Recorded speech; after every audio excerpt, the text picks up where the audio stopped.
Hello guys, hi guys. आज ଆମେ କରିବୁ ସୋୟାବିନ୍ ତରକାରୀ। ଚାଲ ଯିବା। ଏଇଠି ଆଜି ଆମେ କରିବୁ ସୋୟାବିନ୍ ଆଳୁ ତରକାରୀ। ତ ଏଇଠି ଆମର ମସଲା କମ୍ ଆଉ ଆଉ ସୋୟାବିନ୍ ज्यादा। ମସଲା କମ୍ ସବଜି ଆଜି ବନେଇବୁ। ତ ଏଇଠି ଆମର ଆଳୁର ଚୋପା ଛଡା ହଉଛି ଓ ବି ପନିକିରେ। ଆଉ ଏଇଠି ମୁଁ ରସୁଣ ଗୁଡାକ ଛଡେଇ ଦଉଛି। ମୁଁ ଚୋପା ଗୁଡାକ ଛଡେଇବି। ଚୋପା ଗୁଡାକ ଏଇଠି, ରସୁଣ ଗୁଡାକ ଏଇଠି, ଆଳୁ ଏଇଠି। ଗ୍ରାଇଣ୍ଡିଙ୍ଗ କରିବା। ମସଲାକୁ ଗ୍ରାଇଣ୍ଡିଙ୍ଗ କରାହବ। ଆଳୁକୁ ଟିକେ ତେଲ ପକେଇ ଫ୍ରାଏ କରିବା। ଫ୍ରାଏ ସୋୟାବିନ୍ ଟିକେ ଫ୍ରାଏ କରିବା। ତାପରେ ମସଲା ଅଳ୍ପ, ମସଲା ଏତିକି କମ୍ ମସଲାରେ, ବେଶୀ ମସଲା ଖାଇଲେ ଗ୍ୟାସ ହଉଛି। ଏଇଠି ମୋ ଆଈ ଆଳୁ କାଟୁଛନ୍ତି। ରସୁଣ ଏତିକି ଢାଳା ହବ। ରସୁଣ ଅଦା କମ୍ କମ୍। ଏବେ ଏଇଠି ଆମର ପଟାଟୋ ଫ୍ରାଏ ହଉଛି।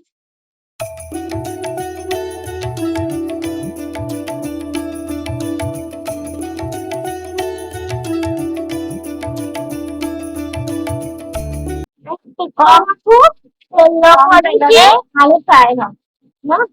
କମ୍ ତେଲରେ ଆଳୁ ଫ୍ରାଏ ହେଇକି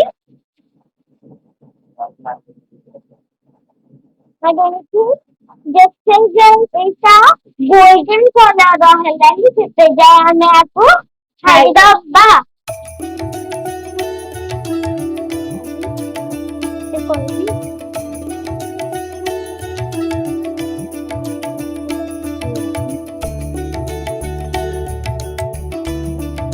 ଏଇଠି ଆମର ସୋୟାବିନ୍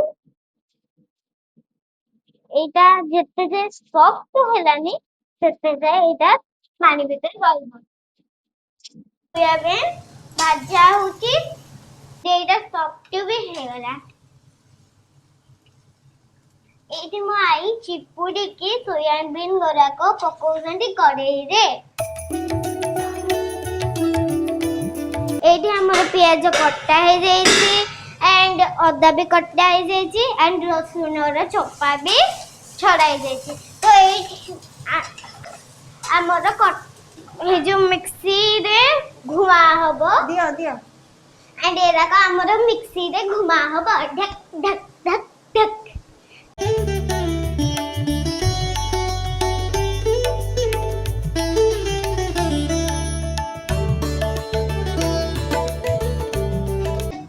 এইটা ଆମର ନାଲି ପଡିଗଲାନି ହେତେ ଯାଏ ଏଇଟା କଢେଇରୁ କାଢା ହବନି। ଏଇଟା ଭାଜି ହେଇଗଲା। ୱାଓ ଦେଖନ୍ତୁ କେତେ ସୁନ୍ଦର ହେଇଯାଇଛି। ତେଲ ଦେଲି।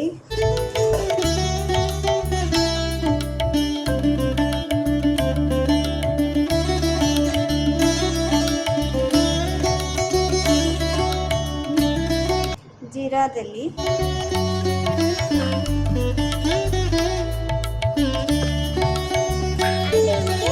ଆମର ପେଷ୍ଟ ଦିଆ ହବ। ମସଲା କରିଥିବା ଗ୍ରାଇଣ୍ଡର କରିଥିବା ମସଲା ଢାଳି। ଏଇଠି ଆମର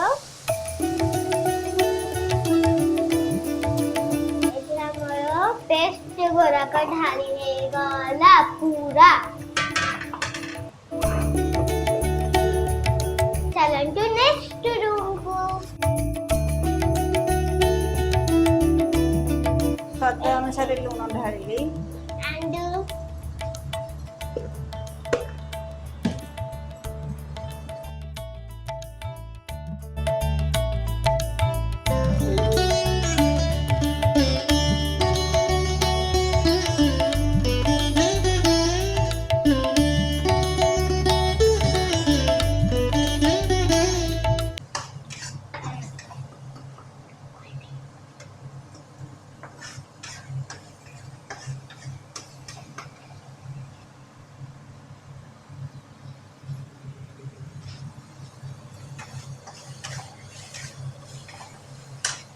मसला ହେଇଗଲା सोयाबीन आलू को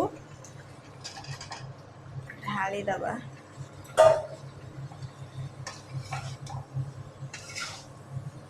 एडी हमर गोला होची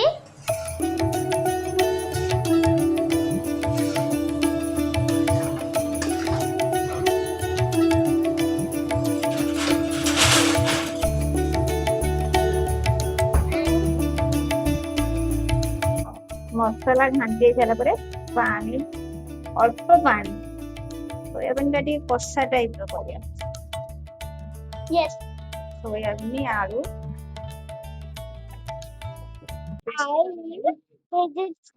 सोयाबीन तरकारी को चिकन करके मो मामू काको खाया को दे दियंती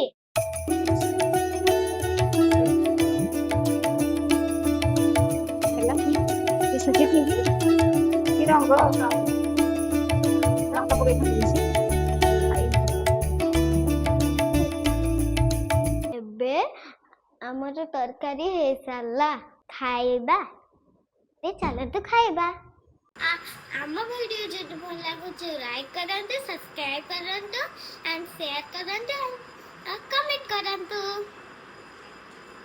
thank you have a nice day.